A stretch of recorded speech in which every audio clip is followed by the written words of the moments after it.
Hello, my name is Billy Burt Davis with Norfolk Public Schools Gears Department. I will be talking about the advantages and burdens of a gift, or overexcitabilities and sensitivity. Children, who are what we often call gifted, are really just highly sensitive to things others are less sensitive to. This can be a gift which lets them think and do things beyond the ability of their peers. At the same time, this means they can be negatively affected by things that do not bother their peers. When working with a child who is highly sensitive in one or more area, we need to help them learn to take advantage of their gifts.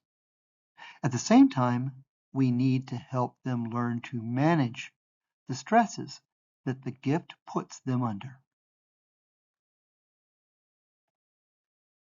I'm going to go over several different gifts as noted by Dabrowski and note how those gifts can manifest as both boons and stressors, as well as what we can do to help these children. Case study, psychomotor overexcitability. The child. Meet Leo, a 7-year-old who is constantly in motion. In class, he's always tapping his foot, fidgeting with his pencil, or rocking in his chair. During recess, he's the last one to stop running. His teacher, Miss Anya, has noticed that when he's excited, he talks incredibly fast and can't seem to sit still. His parents worry he's not paying attention. The gift and the burden. Leo's high energy is a gift. It makes him a passionate and enthusiastic learner who loves to be physically active. However, this same intensity is a burden in a structured classroom, where his need to move is seen as disruptive and a lack of focus. His rapid speech makes it hard for him to be understood, and he can get frustrated when others don't keep up. How to help? Ms. Anya can incorporate movement breaks into her lessons. She could allow Leo to stand at his desk, provide a stress ball for him to squeeze, or give him a task that requires him to move around the room, like passing out papers. His parents can enroll him in activities that burn off his energy, like martial arts or soccer. By reframing his restlessness as enthusiasm, they can help him use his energy to his advantage. Case study, sensual overexcitability. The child, Lily, a 6-year-old, cries when she has to wear a certain sweater because the tag is scratchy. She refuses to eat foods with a mushy texture, even if she likes the flavor. Loud noises like the school fire alarm cause her to have a complete meltdown. Her parents and teachers sometimes see her as picky or overly sensitive. The gift and the burden. Lily's heightened awareness of her senses is a gift. She has a deep appreciation for the beauty in nature and loves to create intricate artwork with rich colors and varied textures.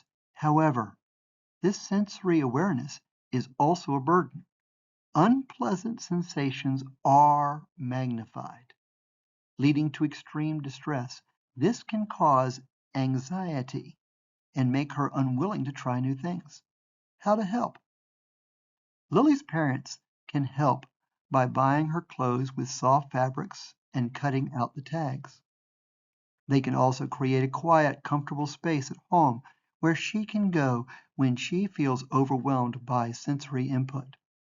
Her teacher can give her a heads up before a loud event, like a fire drill, so she can prepare.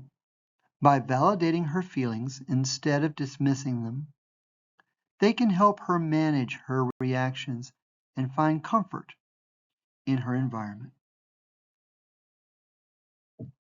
Case study, imaginational overexcitability. The child, Sam. An 8-year-old is a master storyteller. He can spend hours in his room creating elaborate worlds with his toys.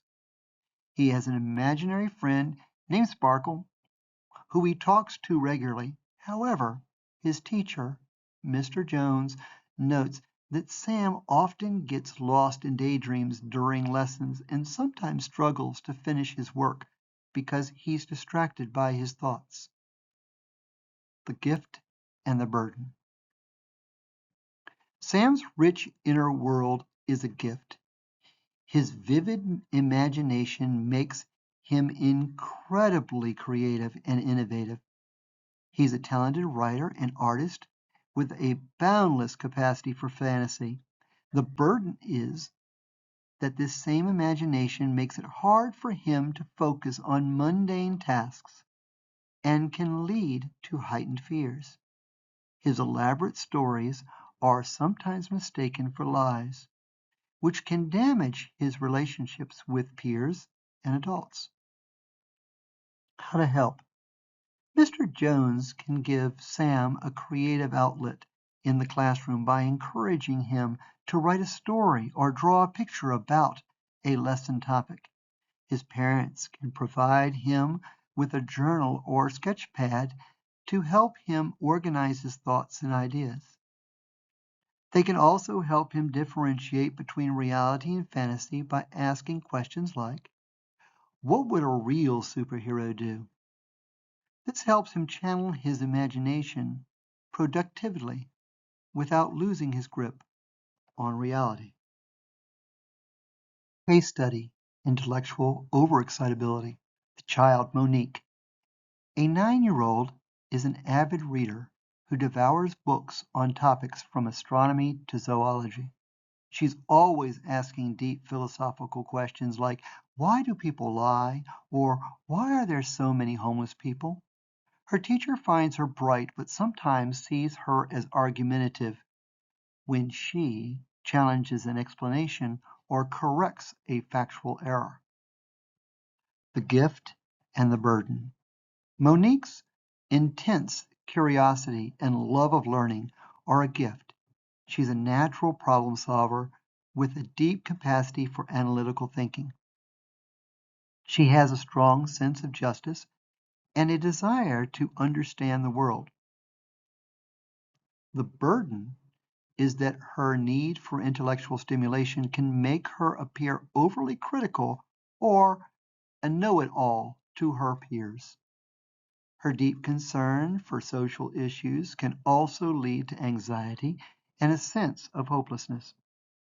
How to help? Monique's teacher can give her advanced materials and encourage her to pursue independent research on topics that interest her. Her parents can engage in discussions about complex issues and help her find a volunteer opportunity that aligns with her passions. By recognizing her need for intellectual challenge and providing outlets for her curiosity, they can help her feel fulfilled and understood. Study emotional overexcitability. The child, Maya. A 10-year-old feels everything deeply. When she's happy, she is absolutely overjoyed, but a small slight from a friend can send her into a spiral of sadness for hours. She is incredibly empathetic and will cry when she sees a sad scene in a movie. Her teacher describes her as a sensitive and compassionate student, but her emotional highs and lows can be overwhelming for both her and her family. The gift and the burden. Maya's profound depth of feeling is a gift that allows her to connect deeply with others and feel intense joy and love. She is an empathetic and loyal friend. The burden is that this same intensity makes her vulnerable to emotional distress. She can have a hard time regulating her emotions and may be prone to anxiety or even physical symptoms like stomach aches when she's stressed. Her emotional reactions can sometimes be seen as dramatic by those who don't understand her sensitivity. How to help? Maya's parents can teach her emotional regulation techniques like deep breathing or journaling to help her process her feelings. They can also validate her emotions by saying, I can see how much that hurts you, and let her know it's okay to feel her feelings without judgment. Her teacher can create a safe space for her to talk and can provide her with a quiet corner or a trusted adult to go to when she feels overwhelmed. By helping her understand and manage her emotions, they can turn her sensitivity into a source of strength. This page here, which we'll provide for you, is going over the overexcitabilities, the psychomotor, sensual, the imaginational, the intellectual, and emotional, giving a quick description with the advantages, the burdens, and how some of the things you can do to help the child.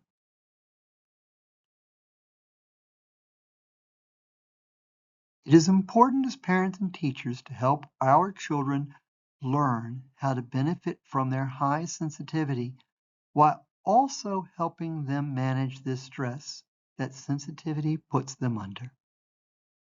Thank you.